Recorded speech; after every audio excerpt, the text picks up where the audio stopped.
আসসালামু আলাইকুম। জরুরি পরিস্থিতিতে বর্তমান যে সংকট চলছে সেটি আপনারা সবাই জানেন।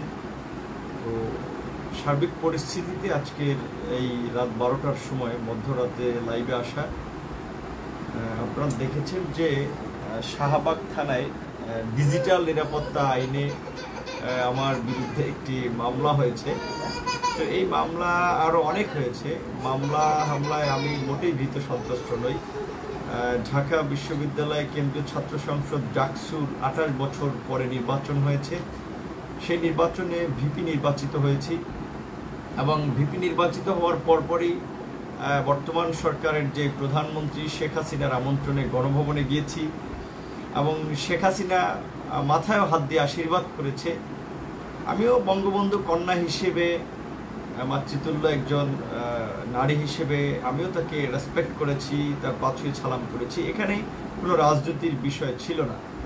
আমি যেটি বলতে চাই যে আপনাদের চাইলে আসলে অনেক ধরনের সুযোগ সুবিধা সরকার কিংবা প্রধানমন্ত্রীর কাছ থেকে নিতে পারতাম, বিকজ সারা দেশ যেখানে আপনার সরকারের নিয়ন্ত্রণে বিভিন্ন শ্রেণী পেশার মানুষকে যেভাবে টাকা পয়সা নানান ধরনের সুবিধা দিয়ে তারা কিনে নিয়েছে এবং দেশে যেভাবে বর্তমানের যে ভারতীয় আধিপত্যবাদী সরকার তারা যেভাবে বাংলাদেশে একটা একদলীয় রাজতন্ত্র কায়েম করতে চাচ্ছে, তার বিরুদ্ধে যারা প্রতিবাদ করছে, কথা বলছে, তাদেরকে নানা ধরনের সুযোগ সুবিধা দিয়ে তারা মুখ বন্ধ করে রাখার চেষ্টা করেছে এবং করছে।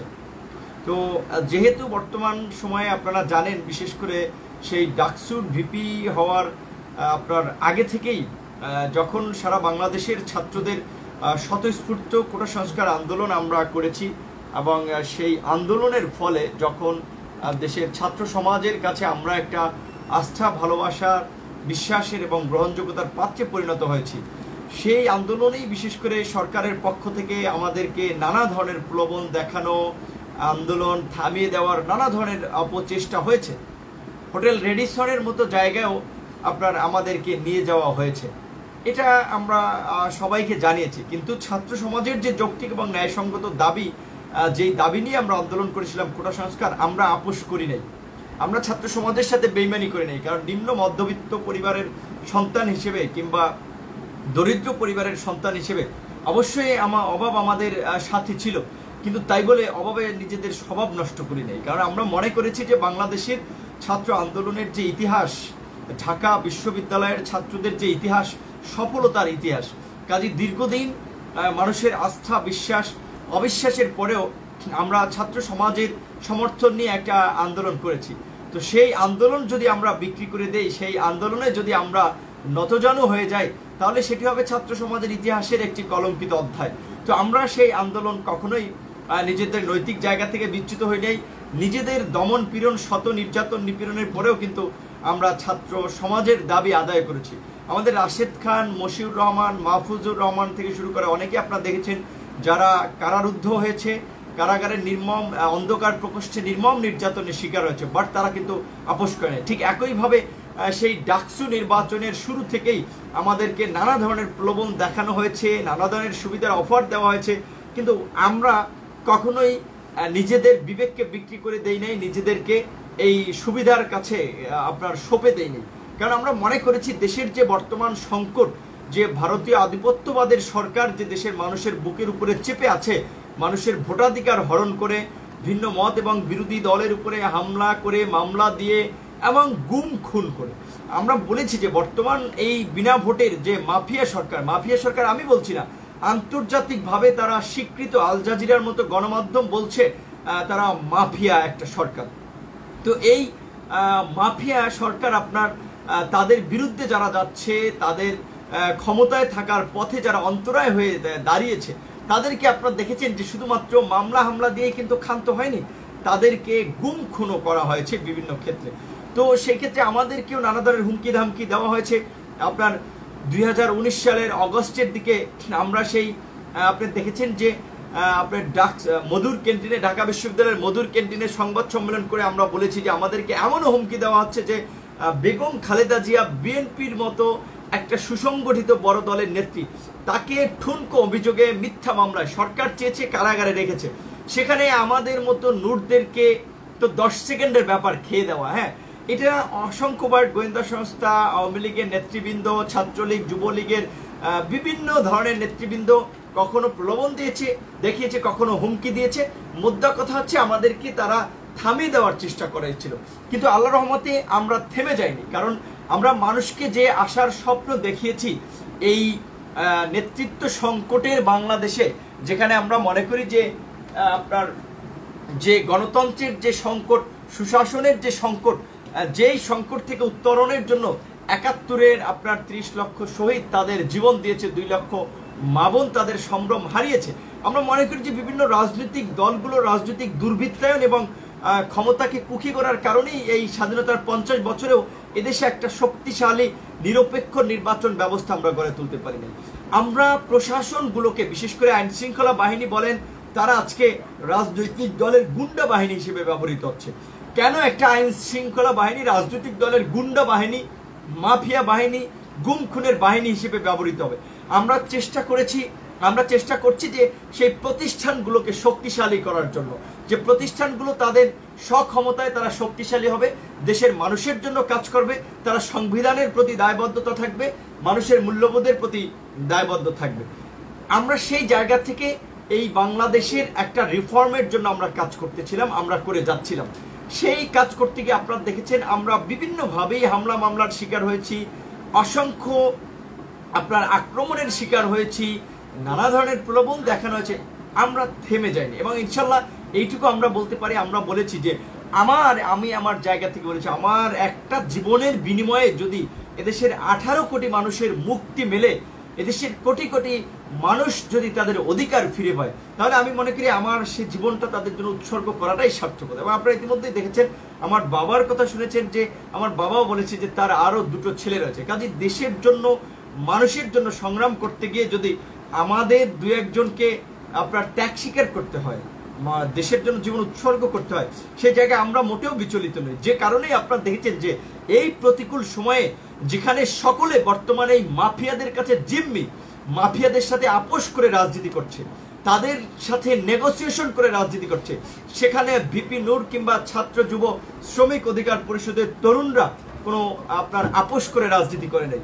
উদাহরণস্বরূপ মোদি বিরোধী আন্দোলনে আমি যেটি বলতে চাই যে মোদি বিরোধী আন্দোলনে আপনারা ইতিমধ্যেই জানেন যে এবং দেখেছেন যে আসলে বিভিন্ন সংগঠন আন্দোলন করেছিল, বাম সংগঠন, ডান সংগঠন, বিভিন্ন সংগঠন, এবং তারা আপনার 26শে মার্চের আগেই কিন্তু সংবাদ সম্মেলন করে এই কর্মসূচি তারা প্রত্যাহার করে নিয়েছে। কারণ হচ্ছে গোয়েন্দা সংস্থা, রাজনীতি, আওয়ামী লীগের বিভিন্ন মহল থেকে চাপ এসেছিল যে যেহেতু সরকার ক্ষমতায় আছে ভারতের পৃষ্ঠপোষকতায়, কাজেই যেহেতু আপনার চীনের দিকে ঝুঁকে যাওয়ায় বা বাণিজ্যিক বিভিন্ন চুক্তিতে চীনের সাথে এনগেজমেন্ট হওয়ায় সরকারের প্রতি ভারত নাখোশ, কাজেই বাংলাদেশে এই মুহূর্তে মোদিকে আনতেই হবে, এটা সরকারের জন্য একটা চ্যালেঞ্জ। এবং মোদির আগমন যেন আপনার নির্বিঘ্ন হয়, সে কারণে সরকারের পক্ষ থেকে সরকার বিভিন্ন গোয়েন্দা সংস্থার মাধ্যমে, রাজনৈতিক দলের নেতা নেত্রীর মাধ্যমে, বিভিন্ন রাজনৈতিক দল এবং সংগঠন যারা মোদি বিরোধী আন্দোলন করেছিল তাদের কাছে মেসেজ পাঠিয়েছিল যে এই তারা যেন মোদি বিরোধী আন্দোলন না করে। আমাদের জায়গা থেকে আমরা স্পষ্ট ভাষায় বলেছি যে দেখেন, আমরা ভারতের বিরোধী নই, আমরাও চাই যে ভারতের সাথে আমাদের সুসম্পর্ক থাকবে, নিকটতম প্রতিবেশী হিসেবে আমাদের একটা সম্পর্ক প্রয়োজন। আমরা ভারতের শোষণ নীতির বিরুদ্ধে, ভারত যে এদেশে আগ্রাসন চালাচ্ছে এবং এদেশের অভ্যন্তরীণ রাজনীতিতে আপনার হস্তক্ষেপ করতে, আমরা সেই জায়গাটার বিরুদ্ধে আমরা স্পষ্ট ভাষায় কিন্তু বলেছি। কাজেই আমরা যে আন্দোলনটা করছি, আমরা যে প্রতিবাদটা জানাচ্ছি, সরকার কিন্তু এই প্রতিবাদটাকে তারা নেগোসিয়েশনের টেবিলে কাজে লাগাতে পারবে। যে মোদিদেরকে বলে যে দেখো আমার দেশের মানুষ, তোমরা যে ভারতবর্ষে যে সাম্প্রদায়িকতা ছড়াচ্ছ, মুসলমান, জৈন, খ্রিস্টান, বিভিন্ন সংখ্যালঘু সম্প্রদায়ের উপরে যে নির্যাতন করছো, সেটা কিন্তু বাংলাদেশের মানুষ ভালোভাবে নিচ্ছে না। কাজেই এইটা নেগোসিয়েশনের টেবিলে কিন্তু সরকার কাজে লাগাতে পারতো।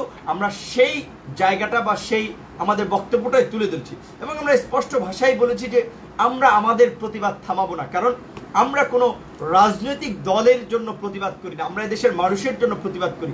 এটা ঠিক যে এখন থেকে আমরা রাজনৈতিক দল হয়ে উঠতে পারিনি, কিন্তু আপনারা দেখেছেন যে ওই নাম সর্বস্ব কিংবা অনেক অনম্যান অন পার্টি রাজনৈতিক দলের চেয়েও আমরা কিন্তু এই আমাদের উত্থানের পর থেকে মানুষের জন্য কম কাজ করি নাই। সেটা গুম, খুন, ধর্ষণ, ভিন্ন মত বিরোধীদের পাশে দাঁড়ানো, যে কোনো গণতান্ত্রিক দাবি দেওয়া নিয়ে আমরা রাজপথে থাকার সোচ্চার থাকার চেষ্টা করেছি। এবং আমরা চেষ্টা করেছি যে দেশের যে বর্তমান সংকট, আমরা দৃঢ়ভাবে বিশ্বাস করেছি যে এই সংকট কোনো একক রাজনৈতিক দল, ব্যক্তি, প্রতিষ্ঠানের পক্ষে আপনার উত্তরণ সম্ভব না।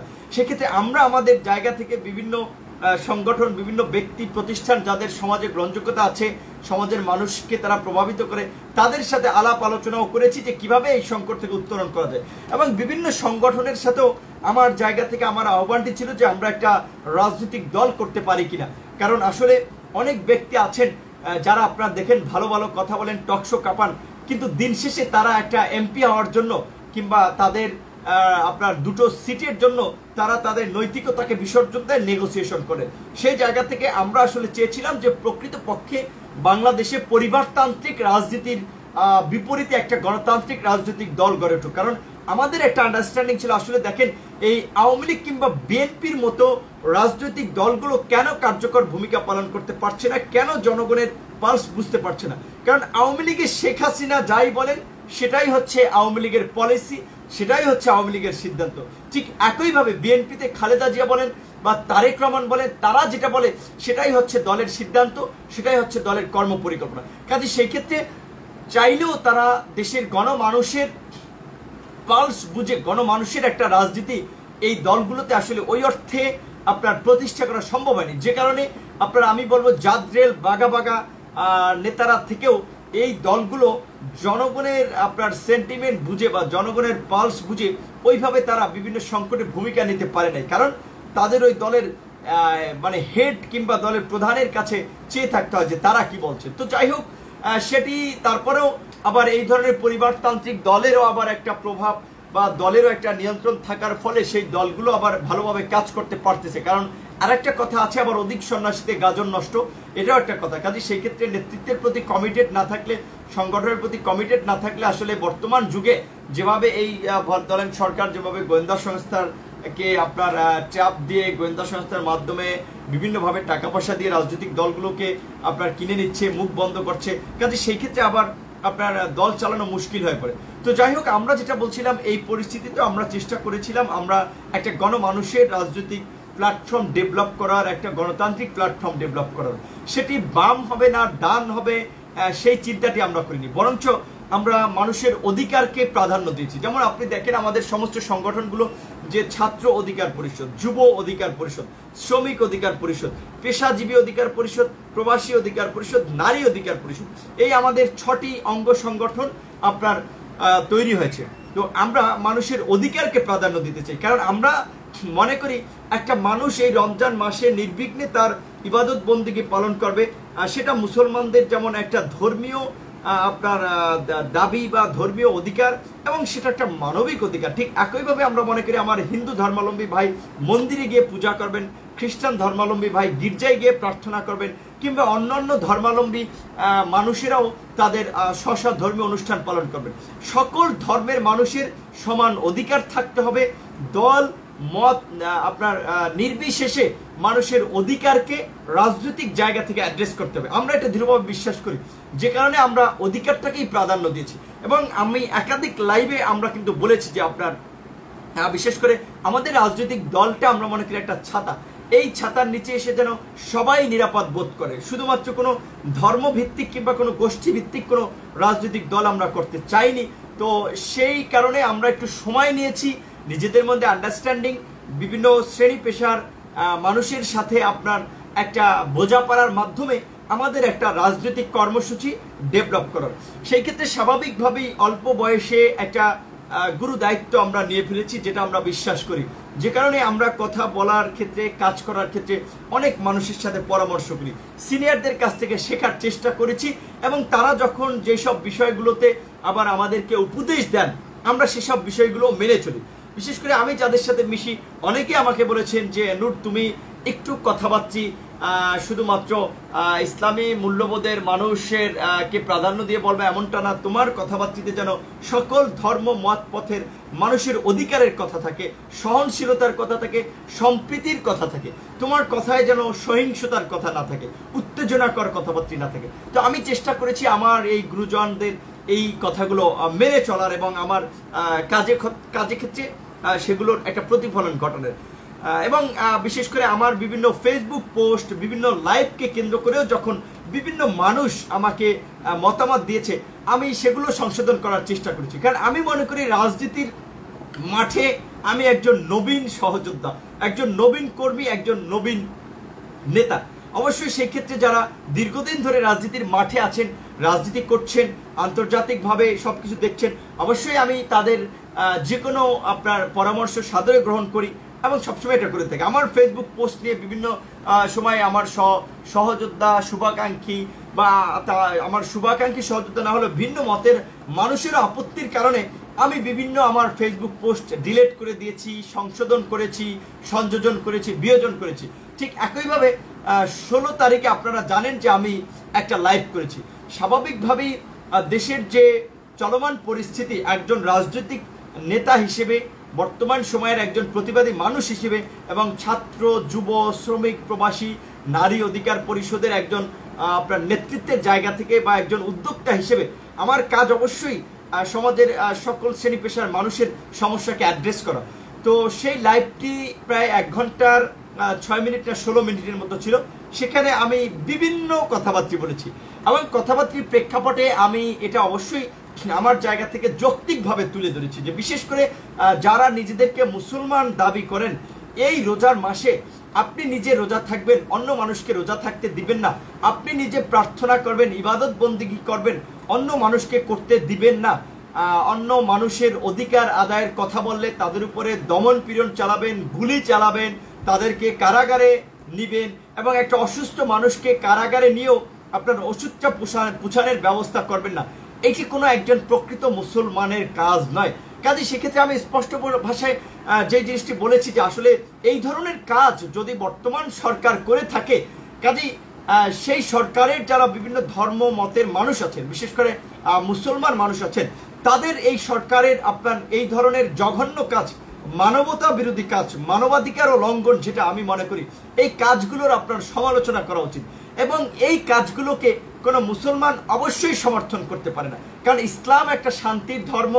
ইসলাম আপনার শান্তির, সম্প্রীতির কথা বলে। সেই ধর্ম অন্যায়ভাবে ভিন্ন মতের উপরে দমন পীড়নের কথা বলে না, ক্ষমতায় থাকতে গুম খুনের কথা বলে না, ক্ষমতায় থাকার জন্য ভিন্ন মত এবং বিরোধীদেরকে কারাগারে নিয়ে নির্যাতন নিপীড়নের কথা বলে না, একজন অসুস্থ মানুষকে কারাগারে নিয়ে ঔষধ পৌঁছানো যাবে না এই কথাটি বলে না। তো এই ঘটনাগুলো আমি ব্যাখ্যা করার জন্য স্বাভাবিকভাবে আমার রাগ, ক্ষোভ, আবেগ, অনুভূতির জায়গা থেকে আমি কিছু কথা বলেছিলাম এবং আমি স্পষ্ট ভাষায় আবার বলেছিলাম যে আমি মনে করি অবশ্যই আওয়ামী লীগে অসংখ্য ধর্মপ্রাণ মানুষ আছে, ধর্মপ্রাণ মুসলমান আছে, ধর্মপ্রাণ হিন্দু ভাই বোনেরা আছে, বৌদ্ধ ভাই বোনেরা আছে, খ্রিস্টান ভাই বোনেরা আছে। ঠিক একইভাবে অন্যান্য দলেও কিন্তু অবশ্যই সকল ধর্ম বর্ণের মানুষ আছে। কাজেই সেক্ষেত্রে ঢালাওভাবে আমি আওয়ামী লীগের কিংবা আওয়ামী সমর্থকদেরকে আক্রমণ করে কোনো কথা বলিনি। তারপরেও বিশেষ করে আমার যারা শুভাকাঙ্ক্ষী রয়েছেন, আমাকে যারা বিভিন্ন পরামর্শ দেন, কারণ আমি মনে করি যে তরুণ প্রজন্মের একজন ছাত্র নেতা হিসেবে, ডাকসুর ভিপি হিসেবে এই সময়ে যে মানুষের অধিকার নিয়ে আমরা কথা বলছি, দেশের গণতান্ত্রিক রূপান্তর, রাষ্ট্রের গণতান্ত্রিক রূপান্তর, আইন শৃঙ্খলা বাহিনীর আপনার স্বাধীনতা, নিরপেক্ষ বিচার ব্যবস্থা এবং মুক্তিযুদ্ধের চেতনার যে সাম্য, মানবিক মর্যাদা এবং সামাজিক সুবিচার নিশ্চিত করার যে কথা বলছি, এখানে আওয়ামী লীগ সহ অন্যান্য অনেক দলের মানুষ আছেন যারা আমাকেও পছন্দ করেন, আমার কার্যক্রমকে পছন্দ করেন এবং তারা তাদের ছোট ভাই হিসেবে, বন্ধু হিসেবে, সহযোদ্ধা, সহকর্মী হিসেবে বিভিন্ন পরামর্শ দিয়ে থাকেন। আমি তাদের আপনার সেই পরামর্শগুলো সানন্দে নিয়ে থাকি। তো কেউ কেউ আমাকে বলেছিলেন যে গত 16 তারিখ আমি যে লাইভটি করেছি, আমার মতো একজন নেতৃত্বের জায়গায় থেকে, একজন নেতৃত্বশীল মানুষ হিসেবে আমাকে একটু সহনশীল হতে হবে, একটু সংযত হতে হবে এবং বিশেষ করে আমার স্বাভাবিকভাবে আমার শত্রু পক্ষকেও আক্রমণ করে কোনো কথা বলা আমার জায়গা থেকে সেটি কাম্য নয়। এবং কিছু কিছু ক্ষেত্রে ওয়ার্ড চয়েসের ক্ষেত্রে কিছু ওয়ার্ড আসলে যেটা বলে যে আপনি ধরেন আম জনতা সাধারণ মানুষ আপনার বলতে পারে, কিন্তু আমার জায়গা থেকে আমি বলতে পারি না। তো সেই জায়গা থেকে আমার মনে হচ্ছে অবশ্যই স্বাভাবিকভাবে আমি তো মনে করি আমি যখন ডাকসু নির্বাচনে নির্বাচিত হয়েছি, ছাত্রলীগের অনেক ভাই বোনরা আমাকে ভোট দিয়েছে। ছাত্রলীগের কারণে, আমার ব্যক্তিত্বের কারণে, শিক্ষার্থীদের অধিকার আদায়ে যে নিজের জীবনকে বিপন্ন করেছি, অধিকার আদায়ের জন্য যে সংগ্রাম করেছি, সে কারণে তারা অনেকে আমাকে ভোট দিয়েছে। কাজেই সেক্ষেত্রে অবশ্যই ছাত্রলীগ, যুবলীগ, আওয়ামী লীগ বলেন, আমি মনে করি তাদের মধ্যেও আমার অনেক শুভাকাঙ্ক্ষী রয়েছে। সেক্ষেত্রে আমি অবশ্যই চাবো না আমার কোনো কথার কারণে আমার সেই বড় সার্কেলের শুভাকাঙ্ক্ষী সমর্থক তারা ক্ষুব্ধ হোক কিংবা তারা আমার প্রতি বিরাগভাজন হোক। যে কারণে আমি কিন্তু 16 তারিখের পরবর্তী লাইভটি আপনি দেখবেন। আজকে 19 তারিখ পরে 18 তারিখ, 17 তারিখেই কিন্তু আমি একটা লাইভে বলেছি স্বাভাবিকভাবে যে আমার সেই 16 তারিখের লাইভে যদি কেউ আমার কথায় দুঃখ পেয়ে থাকেন, কেউ যদি কষ্ট পেয়ে থাকেন, তাহলে আমি তার জন্য আন্তরিকভাবে দুঃখিত এবং আমি ক্ষমা প্রার্থী। কারণ স্বাভাবিকভাবে আমার যদি কোনো ভুল হয়, আমার জায়গা থেকে আমি 100 বার সেটার জন্য ক্ষমা প্রার্থী থাকবো। আমি সেটা বিনয়ের সাথে আমি সেটার জন্য ক্ষমা চাবো, কারণ আমার ভুল হতে পারে। আমি তো মানুষ, আমি তো ফেরেশতা না। একমাত্র আল্লাহর রাসূল, ইসলাম ধর্মের যে প্রবর্তক হযরত মুহাম্মদ সাল্লাল্লাহু আলাইহি সাল্লাম ছাড়া এবং আপনার বিশেষ করে আপনার ফেরেশতারা ছাড়া মানুষের তো ভুল হবেই। মানুষ মাত্র ভুল, ইংরেজিতেও প্রবাদ আছে। সুতরাং সেই ক্ষেত্রে অবশ্যই আমার ভুল হলে তার জন্য আমি ক্ষমা প্রার্থী, আমি ক্ষমা চাই অবশ্যই, সেটা আমি আগেও চেয়েছি। আর তারপরে এখনো বলছি স্বাভাবিকভাবে আমার সেদিনকার বক্তব্যের কারণে, লাইভের কারণে যে কোনো ভাই, বন্ধু, সহযোদ্ধা, শুভাকাঙ্ক্ষী কিংবা যে কেউ কোনো মানুষ আমার বক্তব্য যদি তারা মনে কষ্ট পেয়ে থাকেন, আমি তার জন্য ক্ষমা প্রার্থী। এবং আমি আশা করি যে অবশ্যই একজন নবীন রাজনৈতিক অঙ্গনের একজন নবীন নেতা হিসেবে, একজন তরুণ ছাত্র নেতা হিসেবে এই প্রতিকূল সময়ে যেখানে মানুষ চুপ করে আছে সেখানে আমরা কথা বলে যাচ্ছি। কাজে সেক্ষেত্রে অবশ্যই আমাদের কাজগুলোকে ক্ষমা সুন্দর দৃষ্টিতে দেখবেন। কাজে সেক্ষেত্রে আমি আমার যে কোনো আচরণের জন্য বা সেই দিনকার লাইভের জন্য বিশেষ করে কেউ কষ্ট পেয়ে থাকলে আমি সেটার জন্য দুঃখ প্রকাশ করছি এবং আমি ইতিমধ্যেই পরবর্তী আরেকটি লাইভেও ক্ষমা চেয়েছি।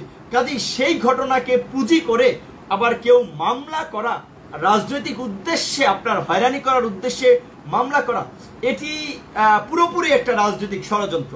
এবং যেই ষড়যন্ত্র দীর্ঘদিন ধরে আমার বিরুদ্ধে হচ্ছে, এবং আমার বিরুদ্ধে একা না, আমি যেটা আমার লাইভের মাধ্যমে আরো বলেছি, এদেশের গণতন্ত্রের এই সময় যারা লড়াই সংগ্রাম করছে অনেকের বিরুদ্ধেই হচ্ছে। তো যে আমি অবশ্যই আজকে একটা ক্রিটিক্যাল মোমেন্টে একটা গুরুত্বপূর্ণ বিষয় নিয়ে লাইভ এসেছে। অবশ্যই যারা এই মুহূর্তে লাইভে আছেন তাদের সকলের প্রতি আমার আহ্বান থাকবে যে এই লাইভটি আপনারা শেয়ার করবেন এবং অবশ্যই গুরুত্বপূর্ণ কথাগুলো আপনারা প্রচার করবেন, কিন্তু এমনভাবে প্রচার করবেন না যেটা আবার একটা বিভ্রান্তি তৈরি হয়। তো এই লাইভটি গুরুত্বপূর্ণ এবং শাহবাগ থানায় যেহেতু একটা মামলা হয়েছে, সেই মামলার প্রেক্ষাপটেই আমার এই লাইভে আসা। বিশেষ করে আমি ইতিমধ্যেই বলেছি যে আপনি আমাকে নানাভাবে প্রলোভন দেখানো হয়েছে, আওয়ামী লীগ বা সরকারের সাথে কাজ করার জন্য হুমকি দেওয়া হয়েছে। আপনারা দেখেছেন গত কয়েকদিন আগেও কিন্তু আমরা যে আপনার যে রিপোর্টার্স ইউনিটিতে একটা সংবাদ সম্মেলন করেছি, সেখানেও বলেছি যে আমাকে এই ধরনের হুমকি দেওয়া হচ্ছে যে আপনার খালেদা জিয়ার মতো নেত্রীকে সরকার কারাগারে রেখেছে 1 বছর মিথ্যা ঠুনকো মামলায়। এখন তিনি তাকে মুক্তি দিয়েছেন, নানান ধরনের শর্ত আরোপ করে মুক্তি দিয়েছেন, তিনি স্বাভাবিক রাজনীতিতেও অ্যাক্টিভ হতে পারছেন না। তো এই ধরনের হুমকি দামকি আমাদের কাছেও আসছে, কিন্তু আমরা নীতির সাথে আপোষ করিনি। আমরা আমাদের দায়িত্ব হিসেবে যেটা মনে করেছি, গণতন্ত্রের জন্য, মানুষের অধিকার আদায়ের জন্য, ভারতীয় আধিপত্যবাদের শৃঙ্খল থেকে এবং নতুন ইসরায়েলি এবং ভারতীয় ষড়যন্ত্র থেকে বাংলাদেশকে রক্ষা করার জন্য আমাদেরকে কথা বলতে হবে, প্রতিবাদ করতে হবে। আপনারা দেখেছেন যে বেশ কয়েকদিন ধরে আমরা বিভিন্ন সংবাদ সম্মেলন করেছি, আমি বিভিন্ন প্রেস রিলিজ দিয়েছি। আপনারা খেয়াল করলে দেখবেন সেই প্রেস রিলিজ কিংবা আমার সংবাদ সম্মেলনের আমার বক্তব্য কয়টা টিভি চ্যানেল এসেছে, কয়টা পেপার পত্রিকা এসেছে। কারণ আমরা আগেই যেটা বলেছি যে গণমাধ্যম আজকে সরকারের নিয়ন্ত্রিত। কাজেই গণমাধ্যমের টক শোতে কারা যাবে, কারা কথা বলবে, সেটা হচ্ছে সরকারের গোয়েন্দা সংস্থা ঠিক করে দেয়, যেটা এরশাদের আমলেও আপনার এই ধরনের নাকি ঠিক করে দেওয়া হতো। কারণ আপনি দেখেন আগে ডাকসুর ভিপি হওয়ার পরে অসংখ্য টক শোতে গেছি, শুধু ডাকসুর ভিপি হওয়ার পরে না, আমি বলবো যে আপনি যদি দেখেন গত এই করোনার আপনার বিশেষ করে শুরু হওয়ার আগ পর্যন্ত, বিশেষ করে এই হয়তো যদি ধরেন আপনি 1 বছর, হ্যাঁ 1 বছরের মধ্যে মাঝখানে কিছু কিছু প্রোগ্রামে আমি যুক্ত হয়েছিলাম। বিশেষ করে আমাদের বিরুদ্ধে যে আপনার ছাত্রলীগের একজন সাবেক কর্মী আপনার যে মিথ্যা ধর্ষণ মামলা দিয়েছিল ছাত্রলীগের পৃষ্ঠপোষকতায়, সেই মামলাটি দেওয়ার পরে আপনি দেখবেন সরকার মিথ্যা মামলা দিয়েছে, কিন্তু আল্লাহর রহমতে সেই মামলা দেওয়ার পরে মানুষের মাঝে আমাদের গ্রহণযোগ্যতা আরো বেড়েছে এবং আমি মনে করি যে আমার সংগঠনের বিস্তৃতি আরো ঘটেছে। কাজেই সেই মামলার দিয়ে যখন সরকার পারে নাই, দেখেছেন সেই মামলায় আমার সহযোদ্ধা নাজমুল হুদাকে গ্রেপ্তার করেছে, আমার সহযোদ্ধা সাইফুলকে গ্রেপ্তার করেছে। তারা কিন্তু সেই মামলায় জামিনে বের হয়ে এসেছে, কিন্তু সেই মামলার প্রধান আসামি ছিল ছাত্র অধিকার পরিষদের আহ্বায়ক হাসান আল মামুন। হাসান আল মামুনকে কিন্তু গ্রেপ্তার করেনি, কারণ ওই মামলাটি ছিল আমাদেরকে ভয়ভীতি দেখানোর জন্য, হুমকি দেওয়ার জন্য, এবং আমাকে তখন বলেছিল যেহেতু দুজনকে গ্রেপ্তার করা হয়েছে তোমাকে গ্রেপ্তার করা হবে, কাজে তুমি সরকারের বিরুদ্ধে কথা বলা বন্ধ করো, সরকারের সাথে আপোষ করে রাজনীতি করো, নানাভাবে প্রলোভন দেখেছে। কিন্তু আমি বলেছি যে মিথ্যা মামলায় আমি জানি স্বাভাবিকভাবে 6 মাস, 1 বছর, 2 বছর আমাকে জেলে রাখলো, 5 বছর জেলে রাখলো, কিন্তু তারপরেও কিন্তু মুক্তি একদিন দিতে হবে। এবং এই যে জালিম সরকার, অত্যাচারী সরকার, খুনি সরকার, ভারতের গোলাম সরকার, তারা তো আজীবন চিরস্থায়ী হবে না, অবশ্যই তাদের পতন হবে এবং তাদের পতন ঘনিয়ে আসছে। অসংখ্য তাদের দেখেন এই যে পাপের যারা, এই মাফিয়া সরকারের যে পাপের সাম্রাজ্য যারা গড়েছে বা এই পাপের সাম্রাজ্যকে টিকিয়ে রাখার জন্য যারা অপকৌশল করেছে, তাদের অনেকেই চলে গিয়েছেন। আমি আল্লাহর কাছে বলি তাদেরকে আল্লাহ ক্ষমা করুক, কিন্তু আল্লাহ ক্ষমা করবে কিনা সেটা আল্লাহর বিষয়। এবং এদেশের অসংখ্য মানুষের অভিশাপ নিয়ে যে তারা মরেছে, সেটি তাদেরকে ক্ষমা করবে কিনা সেটি আল্লাহ পাক আপনার নির্ধারণ করবে। তো যাই হোক, আমি যেই কথাটি আপনাদেরকে বলতে চাই এবং আওয়ামী লীগের নেতৃবৃন্দকেও একটা জিনিস বলবো যে এই রমজান মাসে আপনি অবশ্যই যে কোনো ধর্মাবলম্বী হন, আপনি মুসলমান হন, হিন্দু হন, বৌদ্ধ হন, খ্রিস্টান হন, আপনি আপনার ধর্মীয় গ্রন্থে হাত দিয়ে বলবেন যে আওয়ামী লীগ আজকে যেভাবে ক্ষমতায় আছে এইটা কি কোনো সঠিক কিংবা বৈধভাবে ক্ষমতায় আছে কিনা। আপনি যদি আপনার ধর্মীয় গ্রন্থে হাত রেখে বলতে পারেন যে আওয়ামী লীগ যা করছে সব লিগ্যাল করছে, আওয়ামী লীগ বৈধভাবে ক্ষমতায় আছে, আমি রাজনীতি ছেড়ে দেব এবং আপনাদের সাথে কমিটমেন্ট দিচ্ছি, আপনাদের সাথে লাইভেও কথা বলবো না। কারণ আপনারা দেখেছেন আমেরিকাতে ডোনাল্ড ট্রাম্প সহ আমেরিকার যারা প্রেসিডেন্ট নির্বাচিত হয় তারা বাইবেলের উপরে শপথ রেখে, হাত রেখে শপথ করে। ইভেন বাংলাদেশেরও আপনার যারা আপনার গুরুত্বপূর্ণ পদে শপথ নিয়ে থাকেন, অনেকে ধর্মীয় গ্রন্থকে ছুঁয়ে শপথ নিয়ে থাকেন। কারণ আমরা যারা বিশেষ করে বিভিন্ন ধর্মে বিশ্বাস করি, তারা মনে করি যে বিশেষ করে এই ধর্মগ্রন্থ এটা সৃষ্টিকর্তার বাণী, এই বাণী ছুঁয়ে আমি মিথ্যা কথা যদি বলি সৃষ্টিকর্তা আমার উপরে নাখোশ হবে। কাজী আমি আজকে যারা ছাত্রলীগ করেন, যুবলীগ করেন, আওয়ামী লীগ করেন, আপনার আওয়ামী লীগের অন্যান্য অঙ্গ সংগঠন করেন, সেই সব ভাই বোনদেরকে, সেই সব নেতা কর্মীদেরকে বিনয়ের সাথেই বলবো যে আমি ভুল হতে পারি, আমি যদি ভুল হই তার জন্য আমি ক্ষমা চাচ্ছি, কিন্তু আপনাদেরকে একটা অনুরোধ করব যে আপনারা ধর্মগ্রন্থটা হাতে নিয়ে, ধর্মগ্রন্থ ছুঁয়ে আপনি বলবেন যে এই আওয়ামী লীগ সরকার 2013 সালে কোনো বৈধ প্রক্রিয়ায় ক্ষমতায় এসেছে কিনা, 2018 সালে কোনো বৈধ প্রক্রিয়ায় ক্ষমতায় এসেছে কিনা, তারা ক্ষমতায় থাকার জন্য এদেশের মানুষের উপরে হত্যাযজ্ঞ চালিয়েছে কিনা, এদেশের মানুষকে গুম খুন করেছে কিনা, এদেশের মানুষকে মিথ্যা মামলায় কারাগারে প্রেরণ করেছে কিনা। আপনি যদি ধর্মগ্রন্থ ছুঁয়ে বলতে পারেন যে না, আওয়ামী লীগ বা বিনা ভোটের এই মাফিয়া সরকার এই জঘন্য কাজগুলো করে নাই, আপনারা যে শাস্তি দেবেন আমি সেটা মেনে নেব এবং রাজনীতি ছেড়ে দেব। কিন্তু ভাষা কিংবা একজনকে হয়রানি করার জন্য মিথ্যা প্রোপাগান্ডা ছড়াবেন না, মিথ্যা ষড়যন্ত্র করবেন না। এটা হচ্ছে আওয়ামী লীগ বা আওয়ামী সমর্থক ভাই বোনদের প্রতি আমার একটা বিনীত অনুরোধ। কারণ আপনাদেরকেও মরতে হবে। এই করোনাকালীন সময় অসংখ্য মানুষ চলে গিয়েছে। কে চলে যায়? আজকের প্রধানমন্ত্রী ক্ষমতা আছেন, প্রধানমন্ত্রী মনে করছেন যে আমি ক্ষমতায় থাকবো। এই প্রধানমন্ত্রীও তো চলে যেতে পারেন, পুলিশের আইজিপি সাহেব তিনিও তো চলে যেতে পারেন, এই কারণে আমিও তো চলে যেতে পারি, আমারও পরিবার চলে যেতে পারে। কাজে কে চলে যাব সেটা কিন্তু নিশ্চিত না। এবং এটাই হচ্ছে আমাদের জন্য একটা দুর্ভাগ্য যে আসলে সময় থাকতে আমরা অনুধাবন করি না। কাজে ইয়ং মানুষ, বিভিন্ন শ্রেণী পেশার মানুষ যাদের মরার কথা অনেকেই চলে গেছে। কাজে আজকে যারা এই যে জনগণের উপরে দমন পীড়ন চালাচ্ছেন, ভারতীয় আধিপত্যবাদের এজেন্ডা বাস্তবায়ন করার জন্য এই রমজান মাসেও আলেম ওলামাদের উপরে দমন পীড়ন চালাচ্ছেন, ধরপাকড় করছেন, ছাত্র যুব শ্রমিক অধিকার পরিষদের নেতা কর্মীদেরকে গ্রেপ্তার করছেন, তাদেরকে নির্মূল করার একটা প্রকল্পে নেমেছেন। আমি আপনাদেরকে বলবো আল্লাহ কিন্তু আপনাদেরকেও নির্মূল করে দিতে পারে। কাজী যেটা করবেন নিজের নৈতিক জায়গা থেকে নৈতিকতা বজায় রেখে করুন। মানুষ হিসেবে আপনার বিবেককে প্রশ্ন করে কাজ করবেন।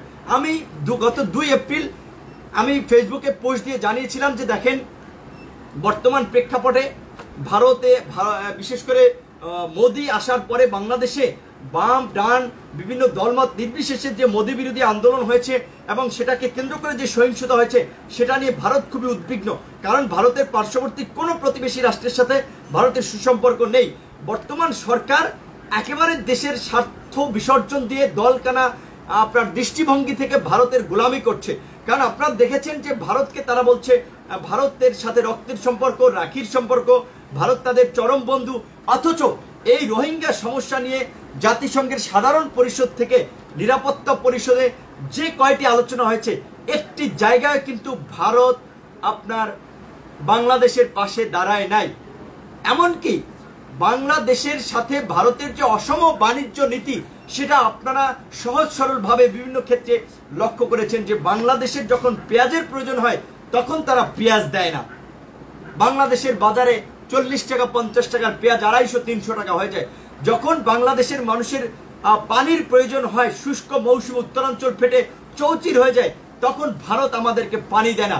বর্ষার সময় পানি দিয়ে আপনার উত্তরাঞ্চলে বন্যায় প্লাবিত করে আমাদের দেশের শত শত কোটি টাকার ক্ষতিগ্রস্ত হয়। এই হচ্ছে ভারতের বন্ধুত্বের নমুনা। অথচ এই সরকার আপনার গত প্রায় 12 বছর ক্ষমতায় আছে, তারা কিন্তু ভারতের সাথে এই অমীমাংসিত বিষয়গুলোর সমাধান করতে পারেনি। বুয়েটের ছাত্র আপনাদের নিশ্চয়ই মনে আছে, আপনার একটা সমালোচনা করতে গিয়ে ফেনী নদী থেকে যে পানি নিচ্ছে ভারত চুক্তিহীন ভাবে এবং চুক্তি করে, সেটার সমালোচনা করতে গিয়ে তাকে ছাত্রলীগের গুন্ডাদের হাতে, এদেশীয় ছাত্রলীগের মধ্যে থাকা ভারতের এজেন্টদের হাতে জীবন দিতে হয়েছিল শুধুমাত্র একটা সমালোচনা করার কারণে। তো এটা স্পষ্ট ভাষায় আমরা বলেছি বন্ধুগণ, শুধুমাত্র আওয়ামী লীগ নয়, বাংলাদেশের বিভিন্ন রাজনৈতিক দল থেকে শুরু করে প্রশাসন, গণমাধ্যম, সমস্ত জায়গা আজকে ভারতীয় এজেন্ট রয়েছে। ওসি প্রদীপের ঘটনা, এক সেনাবাহিনীর একজন মেজরকে হত্যা করে ভারতীয় দূতাবাসে তার সেফটির জন্য যোগাযোগ করে, এবং সেই ওসি প্রদীপের পক্ষে কারা আইনি সহায়তা নিয়ে দাঁড়িয়েছিল বা আপনার কারা সাফাই গিয়েছিল সেটিও আপনারা দেখেছিলেন। একজন মানুষ আইনি সহায়তা পাবে, এটা মানবাধিকার, অবশ্যই সে আইনি সহযোগিতা পাবে, আমরা তার বিরোধী না। কিন্তু কারা আপনার সেই আইনি সহায়তায় দাঁড়িয়ে খুব জোর গলায় প্রদীপকে সংখ্যালঘু হিসেবে তুলে ধরেছেন, যে সংখ্যালঘু হওয়ার কারণে নাকি তিনি আপনার একটু আপনার অসুবিধায় আছেন। তো এই ধরনের সিম্প্যাথি নিয়ে কারা প্রদীপকে রক্ষা করতে চেয়েছিল সেটি আপনারা নিশ্চয়ই জানেন।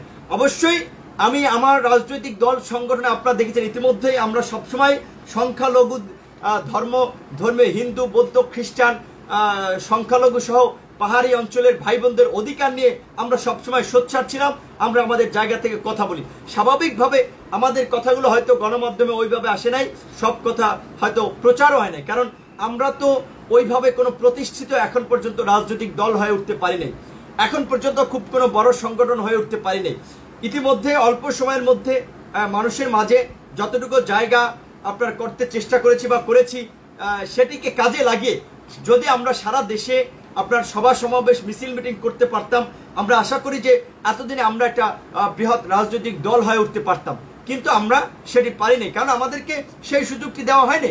আপনারা দেখেছেন যে আমরা যখন আপনার বিভিন্ন ভাবে দেশের বিভিন্ন জায়গায় একটু মানুষকে সংগঠিত করার চেষ্টা করেছিলাম, মানুষকে নিয়ে সভা সমাবেশ, মিছিল, মিটিং করার চেষ্টা করেছিলাম, বিভিন্ন জায়গায় আমাদের উপরে আক্রমণ এসেছে, এবং প্রত্যেকটা আক্রমণ করেছে ছাত্রলীগ, যুবলীগ এবং এই সরকারের মাফিয়া বাহিনী।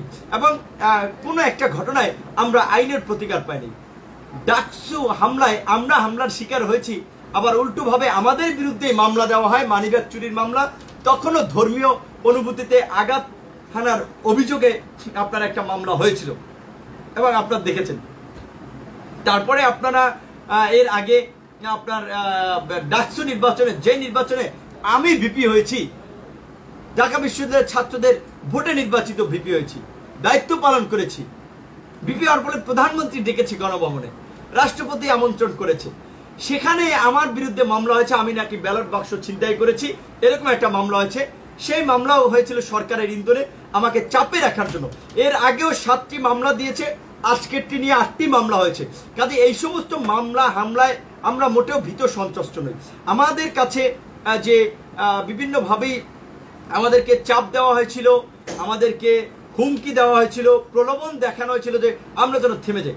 আমরা দেশের মানুষের সাথে বেইমানি করি নাই, গণতন্ত্রের সাথে বেইমানি করে, মুক্তিযুদ্ধের চেতনার সাথে বেইমানি করে। কাজে আজকে যারা লাইভটি দেখছেন এবং বিশেষ করে যারা আমাদেরকে ভালোবাসেন তাদের প্রতি একটা অনুরোধ থাকবে যে আমরা দেশের কাঙ্ক্ষিত পরিবর্তনের জন্য তারুণ্যের নেতৃত্বে একটা নতুন ধারার রাজনৈতিক সংগঠন গঠনের জন্য কাজ করে যাচ্ছিলাম। কাজে সেক্ষেত্রে এই আমার বিরুদ্ধে অনেকগুলো মামলা হয়েছে, আমার সহযোদ্ধাদের অনেকের বিরুদ্ধে মামলা হয়েছে, ইতিমধ্যেই 54 জন গ্রেপ্তার আছে। আরও যদি 54 জনকে গ্রেপ্তার করা হয়, যারা ছাত্র যুব শ্রমিক অধিকার পরিষদ, পেশাজীবী অধিকার পরিষদ, নারী অধিকার পরিষদ, প্রবাসী অধিকার পরিষদের সাথে যারা যুক্ত আছেন, তাদেরকে বলবো আপনারা মোটেও ভীত সন্ত্রস্ত হবেন না। এখন স্বাভাবিকভাবে আমরা জানি যে বর্তমানে দেশে আইনের শাসন কতটুকু আছে, যে ডাকসুর ভিপি হয়ে একটা পাসপোর্টের জন্য আদালতে 2 বছর ঘুরতে হয়েছে, একটা দেশের প্রধান বিচারপতিকে ঘাট ধাক্কা দিয়ে দেশের বাইরে পাঠিয়ে দেওয়া হয়েছে। কাজেই সেই দেশে কতটুকু ন্যায় বিচার আছে? বেগম খালেদা জিয়ার মতো একটা বড় রাজনৈতিক দলের নেত্রী, সাবেক প্রধানমন্ত্রী মিথ্যা মামলায় 1 বছর জেল খাটে। কাজেই সেই দেশে আইনের শাসন কিংবা আমরা আইনের কাছে কতটুকু সুবিচার পাবো সেটি নিয়ে তো আর শঙ্কার নতুন কিছু নাই। কিন্তু তারপরেও আমরা বলছি যে আমাদের বিরুদ্ধে যে ধরনের মামলা করা হোক সেগুলো আমরা আইনগতভাবে মোকাবেলা করার চেষ্টা করব। কিন্তু যারা আমাদের এই সংগ্রামে আশান্বিত হয়েছিলেন, উদ্বুদ্ধ হয়েছেন, তাদেরকে বলবো সেই সংগ্রাম আমাদেরকে অব্যাহত রাখতে হবে। কারণ আমাদের মূল লক্ষ্য উদ্দেশ্য এদেশের রাজনৈতিক পরিবর্তন, গণমানুষের একটা রাজনৈতিক প্ল্যাটফর্ম, নাম সর্বস্ব কোনো রাজনৈতিক দল না, ওয়ান ম্যান ওয়ান পার্টি কোনো রাজনৈতিক দল না। ইতিমধ্যেই 6টা অঙ্গ সংগঠন তৈরি করেছি। প্রতিষ্ঠিত কোনো রাজনৈতিক দলের অনেক ক্ষেত্রে 6টা অঙ্গ সংগঠন নাই। বাংলাদেশ ছাত্র অধিকার পরিষদ, বাংলাদেশ যুব অধিকার পরিষদ, বাংলাদেশ শ্রমিক অধিকার পরিষদ, বাংলাদেশ প্রবাসী অধিকার পরিষদ সারা বিশ্বের প্রবাসীদের নিয়ে, বাংলাদেশ আপনার বিভিন্ন শ্রেণী পেশাজীবীদের নিয়ে পেশাজীবী অধিকার পরিষদ, নারীদের নিয়ে নারী অধিকার পরিষদ। কাজী যারা এই তারুণ্যের নতুন ধারা রাজনীতিতে উদ্বুদ্ধ হয়ে রাজনীতি করার জন্য আগ্রহ প্রকাশ করেছিলেন, নিজেকে মনস্থির করেছিলেন, তাদেরকে বলবো নিজের মনোবল অটুট রেখে রাজনৈতিক সংগ্রামকে সামনে এগিয়ে নেবেন। আমাদেরকে জেলে পুরুক, কারাগারে নেক, যেটা বলেছি 1 মাস 2 মাস 3 মাস 4 মাস 5 মাস 6 মাস 1 বছর 2 বছর 3 বছর 5 বছর জেলে রাখুক, ইনশাল্লাহ একদিন না একদিন অবশ্যই আমরা আইনের মাধ্যমে আমরা বের হয়ে আসব। কাজেই সেই ক্ষেত্রে আপনারা যারা বাইরে থাকবেন, আপনারা যারা এই সংগ্রামের সহযোদ্ধা, তারা সেই সংগ্রামকে এগিয়ে নেবেন।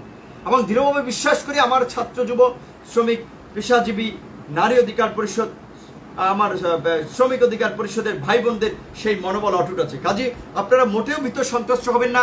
এই মেসেজটি বেশ কিছুদিন আগেই পেয়েছিলাম যে এই হেফাজতের নেতাকর্মীদের আপনার ধরার পরে আমাকে ধরা হতে পারে, এই মেসেজ পেয়েছিলাম। তাই বলে একটা দিন কথা বলা কি থামিয়েছি, প্রতিবাদ করা কি থামিয়েছি, এই মাফিয়া তন্ত্রের দুঃশাসনের বিরুদ্ধে কথা বলা কি থামিয়েছি? আপোষ করে রাজনীতি করব না, এই নীতি নৈতিকতা শিক্ষা আমরা পাই নাই। যেটা বলেছি, বাঁচতে হয় লড়াই সংগ্রাম করেই বাঁচবো, আর যদি মরে যায় আমার সহযোদ্ধারা চালিয়ে নেবে লড়াই সংগ্রামটা। বঙ্গবন্ধু মরে গিয়েছে, শহীদ প্রেসিডেন্ট জিয়াউর রহমান মরে গিয়েছে, তাই বলে কি তাদের রাজনৈতিক দল, তাদের রাজনৈতিক সংগ্রাম কি থেমে গেছে? 75-এর পরে অনেকে ভেবেছিল যে এই আওয়ামী লীগ নির্মূল হয়ে যাবে, নিঃশেষ হয়ে যাবে। সেই আওয়ামী লীগ আজকে ক্ষমতায়। বিএনপি জিয়াউর রহমানের হত্যাকাণ্ডের পরে অনেকে ভেবেছিল যে এই বিএনপি বোধহয় আর মাথা ছাড়া দিয়ে উঠতে পারবে না। সেই বিএনপিও 3-3বার রাষ্ট্র ক্ষমতায় ছিল, এখনো বাংলাদেশের একটা বৃহৎ রাজনৈতিক দল। কাজেই কোনো ব্যক্তিকে হত্যা করলে কিংবা কোনো ব্যক্তিকে কারাগারে পুরলেই তার সংগ্রাম কিংবা তার চিন্তা চেতনাকে কারাগারে আবদ্ধ করা যায় না। সেটা বর্তমান সরকারই সবচেয়ে ভালো জানে, কারণ তারা ইতিহাসের ভুক্তভোগী। কাজেই আমরা আশা করি যে এই বর্তমান সরকারের শুভ বুদ্ধির উদয় হবে। দেশের মধ্যে মানুষের যে পরিমাণ ক্ষোভ তাদের প্রতি রয়েছে, তারা সেই ক্ষোভ প্রশমনে অবশ্যই সমস্ত রাজনৈতিক দলগুলোর সাথে আলাপ আলোচনা করে সংঘাত সহিংসতা রাজনীতি পরিহার করে একটা সহনশীলতার রাজনীতির পরিবেশ তারা দেশে ফিরিয়ে আনবে। এবং এই যে তাদের বিরুদ্ধে যে অভিযোগ যে মাফিয়া তন্ত্রের মাধ্যমে তারা বাংলাদেশের স্বাধীনতা সার্বভৌমত্বকে ভারতের কাছে বিকিয়ে দিচ্ছে। এমনকি আমরা যারা ইতিমধ্যেই জানতে পেরেছি 2023 সালের নির্বাচনকে কেন্দ্র করে তারা ইতিমধ্যেই ইসরায়েলের সাথেও সমঝোতা করেছে যে যদি আগামী নির্বাচনে এই আওয়ামী লীগকে ক্ষমতায় আনে তাহলে তারা ইসরায়েলকে স্বীকৃতি দেবে। যেহেতু বাংলাদেশের আপনার সংবিধানে বলা আছে যে বাংলাদেশের সংবিধান কিংবা বাংলাদেশের মানুষ সবসময় বিশ্বের নিপীড়িত শোষিত মানুষের পক্ষে থাকবে। এমনকি আপনার আমরা যাকে জাতির পিতা বলি, বাঙালির মুক্তি সংগ্রামের সেই আপনার অবিসংবাদিত নেতা বঙ্গবন্ধু শেখ মুজিবুর রহমানও কিন্তু বড় গলায় বলেছেন বারবার, বিশ্ব আজ দুই শিবিরে বিভক্ত, একদল শোষিত আরেক দল শোষক, আমি শোষিতের পক্ষে। কাজে সেক্ষেত্রে আমি মনে করি যে আওয়ামী লীগের বঙ্গবন্ধুর প্রকৃত সৈনিকেরাও শোষিতের পক্ষে। কাজে সেই ক্ষেত্রে বাংলাদেশের সমস্ত রাজনৈতিক দলগুলো এই মূল্যবোধের জায়গা থেকে তারা একটা জায়গা ছিল যে ইসরায়েলের মতো দখলদার রাষ্ট্র, নিপীড়নমূলক রাষ্ট্রকে তারা স্বীকৃতি দেবে না। কিন্তু বর্তমান মাফিয়া সরকার ভারতের গোয়েন্দা সংস্থা রয়ের দ্বারা প্রভাবিত হয়ে, রয়ের দ্বারা ইসরায়েলের গোয়েন্দা সংস্থা মোসাদের সাথে বিভিন্ন কার্যক্রমে যুক্ত হয়ে তারা একটা সমঝোতা করেছে যে আগামী নির্বাচনে আওয়ামী লীগ ক্ষমতায় আসলে বা আওয়ামী লীগকে ক্ষমতায় তারা আনতে সহযোগিতা করলে আওয়ামী লীগ ইসরায়েলকে স্বীকৃতি দেবে। এবং ইসরায়েল কিন্তু আপনার বিভিন্ন রাষ্ট্রের সাথে তার কূটনৈতিক সম্পর্ক স্বাভাবিক করার জন্য, স্বীকৃতি আদায় করার জন্য কিন্তু ট্রাম্প প্রশাসনের আমলেও বেশ কিছু কাজ করেছে। মধ্যপ্রাচ্যে কিন্তু আপনারা দেখেছেন সেই ক্ষেত্রে তারা সফল হয়েছে। কাজে বর্তমানে বিশেষ করে এই ইসরায়েল বাংলাদেশে কিভাবে কাজ করছে বা বাংলাদেশে কিভাবে কাজ করছে, কারা বাংলাদেশে এজেন্ট হয়ে কাজ করছে, এইটা বুঝতে হলে আপনাদেরকে একটা জিনিস বুঝতে হবে যে বিশেষ করে আপনার বর্তমান প্রধানমন্ত্রী শেখ হাসিনাই কিন্তু একবার বলেছে 2001 সালে তিনি ক্ষমতায় আসেন নাই ভারতকে গ্যাস দেওয়ার চুক্তি না করায়। তো তাহলে স্পষ্ট বুঝেন 2009 সালে তারা ক্ষমতা এসেছে, অবশ্যই গ্যাস সহ নানাবিধ সুযোগ সুবিধা দেওয়ার কমিটমেন্ট করে। এবং 111টা যে ভারতের একটা প্ল্যান ছিল, একটা পরিকল্পনা ছিল, এবং 111-এ এই যে আওয়ামী লীগকে ভারত ক্ষমতা এনেছে সেটা তো অস্বীকার করা হয় নাই। সেটা আপনারা সেই প্রণব মুখার্জির সহজ সরল স্বীকারোক্তি দ্য কোয়ালিশন ইয়ার্স বইয়ের মাধ্যমে আপনারা বুঝতে পেরেছেন। এবং ক্ষমতায় আসার পরপরই এই আওয়ামী লীগ সরকার ভারতের পৃষ্ঠপোষকতায় আপনার 57 জন সেনাবাহিনীর দক্ষ চৌখস মেধাবী সেনা অফিসারকে হত্যা করেছিল, যারা হয়তো বেঁচে থাকলে আজকে সেনাবাহিনীর গুরুত্বপূর্ণ পদে আসতো। কাজে এই যে এই ধরনের জঘন্য কাজ আওয়ামী লীগ করেছে ক্ষমতায় থাকার জন্য, সেগুলো তো অস্বীকার করা হয় নাই। তো আমি যেটা বলতেছিলাম যে আওয়ামী লীগের স্বাভাবিকভাবে জাফরুল্লাহ চৌধুরী প্রায় তার বক্তব্য বিবৃতিতে এই কথাটি বলে যে প্রধানমন্ত্রী ইসরায়েলের গোয়েন্দা সংস্থা মোসাদ এবং ভারতের গোয়েন্দা সংস্থা র দ্বারা বেষ্টিত, সরকার পরিচালিত হয় অন্যের দ্বারা, মানে ইন্ডিয়ার দ্বারা, ইসরায়েলের গোয়েন্দা সংস্থার দ্বারা এবং ভারতের গোয়েন্দা সংস্থার দ্বারা। তো জাফরুল্লাহ চৌধুরীর এই কথার অনেকে আবার মিনিং বোঝেন না, কারণ যারা ডিপলি রাজনীতিকে অ্যানালাইসিস না করেন তারা তো এটা বুঝবেন না।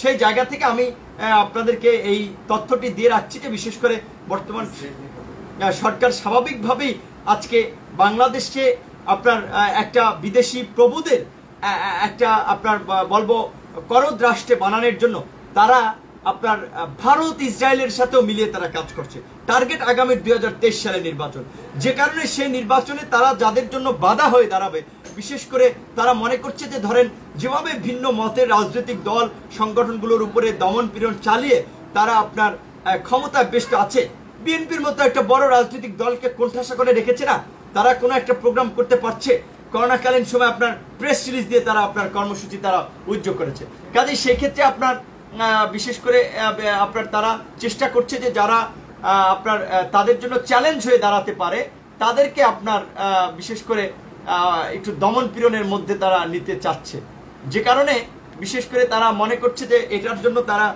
ইসলামপন্থীরা তাদের কাছে একটা বাধা হয়ে দাঁড়াবে, ইসলামপন্থীর একটা চ্যালেঞ্জ হয়ে দাঁড়াবে। তো এই যে হেফাজতের ইস্যুকে কেন্দ্র করে স্বাভাবিকভাবেই বিভিন্ন আলেম ওলামাদের দমন পীড়ন চলছে। একইভাবে যেহেতু আপনারা দেখেছেন যে স্বাভাবিকভাবে আমরা মনে করি যে বাংলাদেশের এই সংকট উত্তরণে বাম ডান সমস্ত শ্রেণী পেশার মানুষের আসলে একটা জাগরণ দরকার, সমস্ত শ্রেণী পেশার মানুষের রাজপথে নামা দরকার। কাজে সেক্ষেত্রে আমাদের বারবার আহ্বানটা ছিল যে আমরা যেন কোনো ধর্মের ভিত্তিতে আসলে কিংবা কোনো বিষয়ের ভিত্তিতে কোনো গোষ্ঠীকে প্রাধান্য দিয়ে যেন আমরা আমাদের রাজনৈতিক একটা বৃহত্তর সম্ভাবনা ঐক্যের পথকে আমরা বিনষ্ট না করি। সেই জায়গা থেকে আমরা বলেছিলাম সবাইকে যার যার জায়গা থেকে আপনার এই মাফিয়া বিরোধী একটা গণ ঐক্য গঠন করতে হবে এবং জনগণের মাঝে একটা জাগরণ তৈরি করতে হবে এবং জনগণকে বোঝাতে হবে, মেসেজ দিতে হবে যে দেশে এটা হচ্ছে। তো আমরা যদি এই মুহূর্তে যদি আসলে আমরা ঐক্যবদ্ধ হতে না পারি এবং জনগণকে নিয়ে আমরা যদি রাস্তায় না নামতে পারি, তাহলে বাংলাদেশ যে কোন দিকে যাবে সেটা আসলে মিয়ানমার হবে নাকি আপনার সিরিয়া হবে নাকি আফগানিস্তান হবে সেটা আমরা বলতে পারি না। কারণ এখন পর্যন্ত যে জিনিসটি জানি, স্বাভাবিকভাবে বাংলাদেশ একেবারেই ভারতের পেটের মধ্যে ঢুকে আছে এবং এই সরকার চাইলেও আপনার সরকারের প্রশাসনিক নিয়ন্ত্রণটা ভারতের কাছেও কিছুটা রয়েছে। সেক্ষেত্রে চাইলেও সরকার ভারতকে স্কিপ করে তারা যা ইচ্ছে তাই করতে পারবে না। যে কারণে আপনার ভারতেরও প্রেসক্রিপশন ছিল যে স্বাভাবিকভাবে এই মোদী বিরোধী আন্দোলনের যে ইসলামপন্থীদের একটা সরব উপস্থিতি, একটা অংশগ্রহণ ছিল, কাজে এদেরকে দমন পীড়ন করতে হবে। আমি যেটা 2 এপ্রিল আপনার পোস্ট দিয়ে জানিয়েছিলাম, এটা ভারতের প্রেসক্রিপশন যে কওমি মাদ্রাসা বন্ধ করো, আলেম ওলামা তথা ইসলামপন্থীদেরকে দমন করো এবং ভিপি নূরকে গুম করো বা আপনার তাকে থামিয়ে দিতে হবে এনিহাউ। তো সেই কারণে আপনারা দেখেছেন 4 এপ্রিল 2 এপ্রিলে পোস্ট দিয়েছিলাম সম্ভবত, এবং 4 এপ্রিলে কিন্তু 4 না 5 এপ্রিল আপনার ফেসবুক লাইভে আমি করেছি যে আমি আপনার গুমের শিকার হয়েছিলাম, গুমের শিকার হতে যাচ্ছিলাম। তো ভাগ্য ভালো সেদিন আপনার বেঁচে গিয়েছিলাম। তো সেদিন যেহেতু বেঁচে গেছি, স্বাভাবিকভাবে গুম যেহেতু করতে পারে নাই, এখন একটা কিছু তো করতে হবে। ইসলামপন্থী বা অন্যান্য এই মুহূর্তে সরকারের জন্য যারা চ্যালেঞ্জ, তাদেরকে তো 1 বাই 1 গ্রেপ্তার করেছে। এবার ভিপি নূরের পালা। তো তারা ওই যে আপনার যেটা বলেছে ওই তথাকথিত সেই আপনার লাইভের বক্তব্যকে কেন্দ্র করে আপনার যুবলীগের নেতা এবং তিনি একজন ব্যারিস্টার, তিনি শাহবাগ থানায় আজকে একটা মামলা করেছেন। অবশ্যই আমি মনে করি যেহেতু আমরা এই মুহূর্তে আপনার দেশের একটা রাজনৈতিক শক্তি, মানুষের কাছে গ্রহণযোগ্য একটা শক্তি এবং আন্তর্জাতিকভাবেও বিভিন্ন মানবাধিকার সংগঠন বলেন, বিভিন্ন দেশ বলেন, তাদের সাথে আমাদের একটা যোগাযোগ আছে, পরিচিতি আছে। তো সেই ক্ষেত্রে স্বাভাবিকভাবেই আগামী রাজনীতিতে একটা সম্ভাবনার সৃষ্টি হয়েছে, কাজেই তাহলে তাদেরকে দমন করতে হবে। সেই ক্ষেত্রে এই যে মামলা করছে, এখন দেখা যায় হয়তো ওই সেই আপনার ছাত্রলীগের সেই কর্মীর মতো সেই মিথ্যা ধর্ষণ মামলার মতো দেখা যাবে আপনার গ্রেপ্তার করতে পারে, হয়রানি করতে পারে।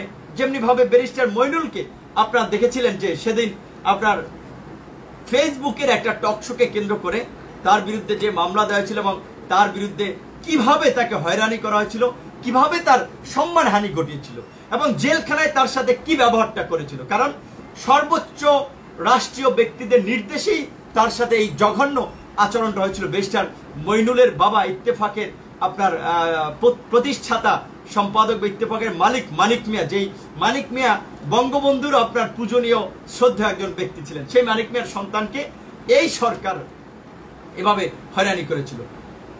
ব্যারিস্টার মইনুলের যে বিষয়টা টকশোতে ছিল আপনারা সবাই দেখেছেন। টকশোতে স্বাভাবিকভাবে একজন বক্তা আরেকজনকে নানানভাবে সমালোচনা করে তিনি একটা কমেন্টস করেছিলেন, সেটাকে কেন্দ্র করে সেদিন আওয়ামী লীগের নেতা নেত্রীরা মৌমাছির মতো তাকে আক্রমণ করেছিল। ঠিক একইভাবে আজকে যে বক্তব্যটি আমি দিয়েছিলাম শুধুমাত্র তো ধর্মীয় বিষয়কে কেন্দ্র করে না, আমি বিভিন্ন বিষয় নিয়ে বক্তব্য দিয়েছি, সেখানে অনেক বিষয় ছিল, সমসাময়িক বিষয়। আমার একজন সহযোদ্ধাকে পবিত্র রমজানের আগের দিন সেহরির ইফতার সামগ্রী বিতরণের জায়গা থেকে তাকে গ্রেপ্তার করা হলো। ছাত্রলীগ যুবলীগ ইফতার সামগ্রী বিতরণ করছে, তারা কাজ করছে, আমরা করব না? আমাদের ছাত্র যুব অধিকার পরিষদের নেতাকর্মীরা দেশের বিভিন্ন জায়গায় রমজানের সময় ইফতার বিতরণ করার প্রকল্প হাতে নিয়েছে, তারা সেহরির সামগ্রী বিতরণ করছে, বিভিন্ন জায়গায় পুলিশ সেগুলো কিনে নিচ্ছে, তাদেরকে কাজ করতে দিচ্ছে না, যে নূরের কোনো সংগঠন এখানে কাজ করতে পারবে না। ছাত্রলীগ যুবলীগের নেতাকর্মীরা বিভিন্ন জায়গায় আমার ভাই বোনদেরকে, আমার সহকর্মীদেরকে হুমকি দিচ্ছে। তো আমরা কি এদেশে নাগরিক না? আমাদের কি রাজনীতি করার এদেশে অধিকার নাই? আমাদের কি এই যে দমন পীড়ন চলছে, এই দমন পীড়নের পরে কিভাবে একটা মানুষ স্বাভাবিকভাবে নিজেকে ঠিক থাকে? আজকে বেশ কয়েকদিন ধরে নিজের শারীরিক একটু অসুস্থতা বোধ করছি, বুকে ব্যথা, কাশি, জ্বর, অনেকটা করোনার সিমটম, কিন্তু তারপরেও আপনার ঘরের বাইরে বের হই নাই। যে বের হওয়ার পথে এখন রাস্তা শুনশান, গুম হয়ে যায় নাকি? করোনার টেস্ট করতে যাব, সেখানে আপনার দেখা যায় টেস্ট করতে যাই আবার কোন ভাইরাস নিজের মধ্যে দিয়ে দেয়। যে ভয়ে আতঙ্কে করোনার সিমটম থাকলেও পারিবারিকভাবে আমরা যে ঘরোয়া ট্রিটমেন্ট নিচ্ছি বা আপনার যেটা বলে যে ঘরোয়া ভাবে যে ধরনের ব্যবস্থা নেওয়া যায় সেগুলো নিচ্ছি, কিন্তু বাইরে যাইনি। কাজে আজকে এই সময়ে রাজনীতি করতে এসে আজকে নিজের লাইফটাকে বিপন্ন করে ফেলেছি বলতে গেলে। এইভাবে কি একটা মানুষের জীবন চলে? আমরা কি রাজনীতি করতে এসে খুব পাপ করে ফেলেছি? আমাদের তো প্রশ্ন এটা, দেশবাসীর কাছে প্রশ্ন এটা। কাজে দেশবাসীর প্রতি আহ্বান থাকবে যে যারা সবসময় আমাদেরকে প্রেরণা দিয়েছিলেন, আমাদেরকে সহযোগিতা করেছিলেন, সাথে ছিলেন, এই সংকটকালীন সময়ে, এই বিপদপূর্ণ সময়ে আপনাদের একান্ত সহযোগিতা, আপনাদের সমর্থন আমরা চাই। বিশেষ করে আমার যেহেতু আগের যে সেই রুল হক রুল পেজটি আপনার ইতিমধ্যেই হ্যাক করেছে, যে পেজটি থেকে লাইভটি করেছিলাম সেই পেজটি হ্যাক করেছে, সেই পেজের রেফারেন্সই মামলাটি করেছিল। তো জানি না আসলে আপনার কি করে, কখন কি হয়, কিন্তু আপনাদের প্রতি একটা বিনীত অনুরোধ থাকবে, আমার এই পেজের মাধ্যমে যেহেতু আমাদের সহযোদ্ধারা দেশ বিদেশের আমার শুভাকাঙ্ক্ষী সমর্থক সহযোদ্ধাদের কাছে গুরুত্বপূর্ণ বার্তা দিয়ে থাকে, কাজে আপাতত এই পেজটা শেয়ার করে সকলকে জানিয়ে দিবেন। এই পেজটা থেকেই বর্তমানে আমি সব ধরনের আপডেট দিব যতক্ষণ পর্যন্ত সুস্থ আছি এবং যতক্ষণ পর্যন্ত এই জালিমের কারাগারের মানে বলা চলে ছোট কারাগারের থেকে মানে বাইরে আরেক কারাগারে আছি। তো যাই হোক, সেক্ষেত্রে লাইভটি শেয়ার করার মাধ্যমে সকলের কাছে আজকের এই গুরুত্বপূর্ণ বার্তাটি পৌঁছে দিবেন এবং এই পেজটি বর্তমানে আমার নিয়ন্ত্রণ আছে বা এই পেজটি থেকে আমাদের সংগঠনের গুরুত্বপূর্ণ আপডেট পেয়ে থাকবেন। সবাই লাইক দিয়ে, কমেন্ট করে এবং পেজের রিভিউ দিয়ে, পেজটাতেও নানাভাবে রিপোর্ট করা হচ্ছে, কাজে রিভিউ দিয়েও একটু মানে হচ্ছে যেটা বলে আর কি পেজটা রেটিংটা ঠিক রাখবেন। এবং যে জিনিসটা বলতে চাই যে আপনারা বিভিন্ন সময়ে যেভাবে আমাদের সহযোদ্ধা সহকর্মীদের পাশে ছিলেন, আগামীর দিনগুলোতে আপনারা সেভাবে আর্থিকভাবে হোক, মানসিকভাবে হোক, বুদ্ধিভিত্তিকভাবে হোক, পরামর্শ দিয়ে হোক আপনারা পাশে থাকবেন। বিশেষ করে আমরা যে রাজনৈতিক একটা সংগঠন গঠন করতে যাচ্ছি, একটা রাজনৈতিক সংগঠন করতে অনেক ধরনের সাপোর্ট প্রয়োজন হয়, অনেক কিছুর প্রয়োজন হয়, আমাদের অনেক কিছু ল্যাকিংস আছে, বিশেষ করে অর্থ ছাড়া আসলে কিছুই চলে না। কাজেই সেক্ষেত্রে আপনারা দেখছেন ইতিমধ্যে আমার 54 জন সহযোদ্ধা গ্রেপ্তার হয়েছে, তারা অনেকেই কারাগারে আছে। তো কারাগারে অন্তত এই রমজানের সময় তাদের একটু ভাত ডাল তারা যেন ভালোভাবে খেতে পারে, তাদের মামলাগুলো মোকাবেলা করা, বিভিন্ন সহযোদ্ধারা যারা আহত হয়েছিলেন দেশের বিভিন্ন জায়গায় তাদের একটু সুচিকিৎসার ব্যবস্থা করা, আমরা একটা পাবলিক ফান্ড রেজ করেছিলাম। পাশাপাশি এই ফান্ড সংগ্রহের কার্যক্রমটা চলমান রয়েছে। তো আপনারা যার সামর্থ্য আছে আপনারা অবশ্যই এই বিপদকালীন সময়, সংকটের সময় আমাদের সহযোদ্ধাদের পাশে দাঁড়াবেন এবং আমাদের এই রাজনৈতিক সংগ্রামকে এগিয়ে নেওয়ার জন্য যার যতটুকু সমর্থন সহযোগিতা আপনারা দিতে পারেন আমরা সেইটুকু প্রত্যাশা করি। সর্বশেষ এই কথাটি বলেই শেষ করব যে আসলে আমি কিন্তু বেশ কিছুদিন আগেই বলেছি যে আমাদেরকে গোয়েন্দারা হুমকি দিচ্ছিল আমরা যেন মোদী বিরোধী আন্দোলন না করি। এই মোদী বিরোধী আন্দোলন করার ফলে আপনারা দেখেন এর আগে কিন্তু বিভিন্ন আন্দোলন সংগ্রাম করেছি, আমাদের এতজন সহযোদ্ধাকে কিন্তু গ্রেপ্তার করা নেই। এক মোদী বিরোধী আন্দোলনের ফলে এতজন সহযোদ্ধাকে গ্রেপ্তার করা হয়েছে। এবং এই যে আপনার যারাই মোদী বিরোধী আন্দোলন করেছে, বিশেষ করে 26-27 তারিখে আপনার পরিকল্পিতভাবে সরকারি পৃষ্ঠপোষকতায় সহিংসতা ঘটিয়ে বিভিন্ন ব্যক্তি প্রতিষ্ঠানের উপরে দায় চাপিয়ে দেওয়ার চেষ্টা করেছিল, অর্থাৎ এই মোদী বিরোধী শক্তিটাকে বিনাশ করার জন্য। কাজেই এটা কিন্তু আরেকটা স্পষ্ট বার্তা যে আসলে বর্তমান সরকার কতটুকু ভারতের দ্বারা প্রভাবিত, তারা কতটুকু ভারতের এজেন্ডা বাস্তবায়ন করার জন্য কাজ করছে।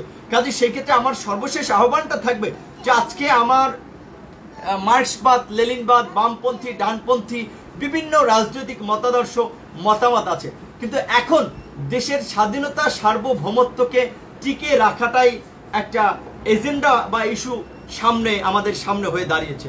কাজে সেই ক্ষেত্রে সকলের প্রতি আহ্বান, এই মাফিয়া সরকার, এই বিনা ভোটের অবৈধ সরকারের কোনো শ্রেষ্ঠ ইস্যুতে আমরা বিভক্ত না থেকে আমাদের যে যারা এই মুহূর্তে মাফিয়া বিরোধী আন্দোলন করছি, গণতন্ত্রের পক্ষের শক্তি, তারা যেন বিভক্ত বিভাজিত না থাকি। যেটা বলেছি যে নানান মানুষ, নানান মত, দেশ বাঁচাতে ঐক্যমত। এখন দেশের স্বাধীনতা, সার্বভৌমত্ব এবং বিদেশি অপশক্তির হাত থেকে বাংলাদেশকে রক্ষা করা এবং দেশীয় মাফিয়াদের কবল থেকে বাংলাদেশকে রক্ষা করাটাই আমাদের একটা দায়িত্ব এবং কর্তব্য হয়ে দাঁড়িয়েছে। কাজেই সেই মাফিয়া বিরোধী সংগ্রামে আপনার কারা নেতৃত্ব দেবে, কারা আন্দোলনের ডাক দেবে, আমি বলবো যে এখন বিভিন্ন রাজনৈতিক দল সংগঠন আপনার নানা কারণে তাদেরকে সরকার কোণঠাসা করে রেখেছে, তাদেরকে মামলা হামলা করে পর্যদস্ত করে রেখেছে। কাজে নিরাপদ সড়ক কোটা আন্দোলনের মতো স্বতঃস্ফূর্তভাবে প্রয়োজনে লকডাউনের মধ্যে নেমে যেতে হবে, দেশ বাঁচাতে, দেশের মানুষ বাঁচাতে। এইটা আপনাদের প্রতি আমাদের আহ্বান। আরেকটা কথা, বেশ কিছুদিন ধরে আসলে আমি কথাও বলে যাচ্ছি, তারপরেও গলায় একটু ব্যথা অনুভব করছি এবং মাথা ব্যথা বা জ্বরও হালকা একটু ছিল। আসলে অনেকেই বিশেষ করে ঘরোয়াভাবে বিভিন্ন শুভাকাঙ্ক্ষীদের সাথে পরামর্শ করার পর অনেকে কোভিড টেস্টের জন্য বলেছিল, কিন্তু আসলে নানান চিন্তা ভাবনা করে আসলে সেটি করা হয়নি। তো আমি সকলের কাছে দোয়া চাই এবং অবশ্যই এবং সকলের কাছেই দোয়া চাই যে শারীরিকভাবে সুস্থ হয়ে এবং আমার সহযোদ্ধারা যেন জেল থেকে অতি দ্রুত মুক্তি পেতে পারে এবং এদেশের মানুষের যে অধিকার বঞ্চিত জনতাকে নিয়ে যে অধিকার আদায়ের যে সংগ্রাম আমরা শুরু করেছি, তারুণ্যের নতুন ধারা রাজনৈতিক প্ল্যাটফর্ম বিনির্মাণের যে সংগ্রাম শুরু করেছি, আশা করি সেই সংগ্রামের মাধ্যমেই এই জাতির মুক্তি এই তরুণদের হাত ধরেই আসবে। সেক্ষেত্রে আপনাদেরকে আমরাও পাশে চাই। শুধুমাত্র ফেসবুকে আসলে লাইক কমেন্ট শেয়ার দিলেই আপনার এই পরিস্থিতিতে এই জাতির সংকট থেকে উত্তরণ ঘটবে না। আপনারা দেখেছেন যে মাফিয়ারা যে কতটা শক্তিশালী, তার সর্বশেষ উদাহরণ হচ্ছে চট্টগ্রামের বাঁশখালীতে। আপনারা দেখেছেন যে পুলিশ গুলি চালিয়ে আপনার 5 জনকে হত্যা করেছে। একটা মানুষ তার অধিকার আদায়ের জন্য আন্দোলন করবে, দাবি দেওয়া জানাবে। রাষ্ট্রীয় আইন শৃঙ্খলা বাহিনীর কাজ হচ্ছে জনগণের অধিকার আদায়ের জন্য কাজ করা, তাদের শান্তিপূর্ণ সভা সমাবেশের নিরাপত্তা দেওয়া। সেখানে কেন আজকে পুলিশ কারণে অকারণে গুলি করছে? মোদী বিরোধী আন্দোলনকে 20 জনকে মেরেছে। এটা অত্যন্ত দুঃখের বিষয় যে এগুলো নিয়ে মানবাধিকার সংগঠনগুলো খুব একটা সক্রিয় হয়নি। যেমনি ভাবে 5 জন শ্রমিকের হত্যাকাণ্ড নিয়ে সক্রিয় হয়েছে, মোদী বিরোধী আন্দোলনের 20 জনের হত্যাকাণ্ড নিয়ে কিন্তু সেইভাবে সক্রিয় নেই। কাজে আজকে যারা সচেতন নাগরিক আছেন, গণতন্ত্রের পক্ষের শক্তি আছেন, তাদেরকে অনুরোধ থাকবে যার যার জায়গা থেকে দেশ বিদেশের যে যেখানে আছেন, বর্তমান সরকারের এই দমন পীড়ন, গুম খুন, এগুলো আপনারা আন্তর্জাতিকভাবে বিভিন্ন মানবাধিকার সংগঠন, বিভিন্ন রাষ্ট্রের কাছে পৌঁছে দেবেন। কারণ সরকার যেভাবে গেম খেলছে, তার বিপরীতে যদি আমরা কৌশলী হয়ে কাজ না করতে পারি, তাহলে কিন্তু এদেশের জনগণের আসলে মুক্তি মিলবে না। আপনি দেখেন সরকার তাদের বিভিন্ন ভুইফোট সংগঠন দিয়ে আপনার ওই যে কি ওই হেফাজত ইসলাম সব বিভিন্ন সংগঠনকে আপনার জঙ্গি সংগঠন হিসেবে ঘোষণার দাবি জানিয়েছে। তো আমি যেটা বলেছি ব্যক্তিগতভাবে, হেফাজতের পক্ষ বিপক্ষ আমি কথা বলছি না। আমি বলছি একটা জায়গা থেকে যে বাংলাদেশের কোনো সংগঠন যদি জঙ্গি সংগঠন হয়, উগ্রবাদী সংগঠন হয়, বাংলাদেশের আইন অনুযায়ী তাদের বিরুদ্ধে ব্যবস্থা নেবে। আমেরিকার পররাষ্ট্রমন্ত্রীকে কেন সেজন্য চিঠি দিতে হবে? কারণ এই যে সরকারের আপনার প্রতিপক্ষকে দমনে তার আপনার গণতন্ত্রের শক্তি বা যারাই তার জন্য বাধা হয়ে দাঁড়িয়েছে, তাদেরকে দমনে যে নানা ধরনের অপকৌশল, এই অপকৌশলের বিরুদ্ধে আমাদেরকে আপনার যৌক্তিক এবং ন্যায়সঙ্গতভাবে দাঁড়াতে হবে এবং কাজ করতে হবে। বাংলাদেশে কর্মরত সকল এমবেসির কাছে আমার মতে যার যার জায়গা থেকে একজন নাগরিকও এমবেসিগুলোতে চিঠি লিখে জানাতে পারে দেশে আজকে এটা হচ্ছে, এই মাফিয়া সরকারের আমলে এটা হচ্ছে, মাফিয়ারা এটা করছে। আজকে কিশোর মোস্তাককে যেভাবে কারাগারে দমন পীড়ন করেছে, নির্যাতন নিপীড়ন করেছে, আমার সহযোদ্ধাদেরকে একইভাবে নির্যাতন নিপীড়ন করেছে এবং স্বাভাবিকভাবে আমরা আশঙ্কা করছি আমাদেরকেও কারাগারে নিলে সেভাবে নির্যাতন নিপীড়ন করতে পারে। কাজেই সেই ক্ষেত্রে দেশবাসীকে এই মাফিয়া সরকারের অত্যাচার, নির্যাতন, নিপীড়নের বিরুদ্ধে সোচ্চার হওয়ার আহ্বান জানিয়ে ছাত্র, যুব, শ্রমিক অধিকার পরিষদ, পেশাজীবী পরিষদ, নারী অধিকার পরিষদের পাশে থাকার আহ্বান জানিয়ে আজকের মতো লাইভটি শেষ করছি এবং সকলের কাছে দোয়া চাই এবং লাইভটি শেয়ার করার মাধ্যমে এই বক্তব্য সারা বাংলার জনগণের কাছে পৌঁছে দেবেন, বিশ্ববাসীর কাছে পৌঁছে দেবেন। এবং এই পেজটি বর্তমানে আমার একমাত্র পেজ, এর আগে যে পেজটি ছিল সেটি আপনার হ্যাক হয়েছে, সুতরাং লাইক শেয়ার দিয়েও কানেক্টেড থাকবেন। ধন্যবাদ সকলে।